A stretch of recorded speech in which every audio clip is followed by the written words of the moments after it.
Today we got post oak tree with Hypoxylon Canker. You have signs that are where the bark is coming off. So if you have a tree that looks like this, it's very severe. Basically, it's Hypoxylon Canker. What you see there, what's noticeable there is the stromata.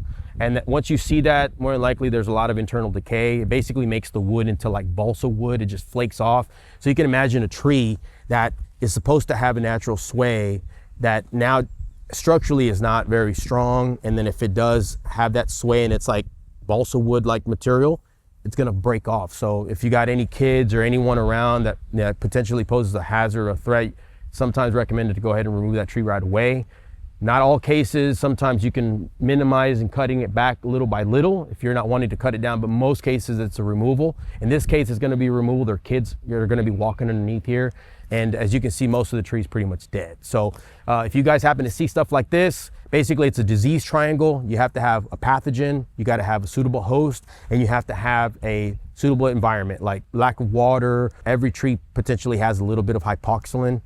It just depends on if the host, being the tree, is in decline, or if it's in good vigor, then the hypoxylon is not gonna affect it. Also, if since you have the pathogen in most trees around us, so if all three check off, you're most likely gonna have what you see here. So if you guys see stuff like this, or if you guys see other things around in your areas, send them my way. If I can touch on them, if I see them out in my area, let us know what you guys think.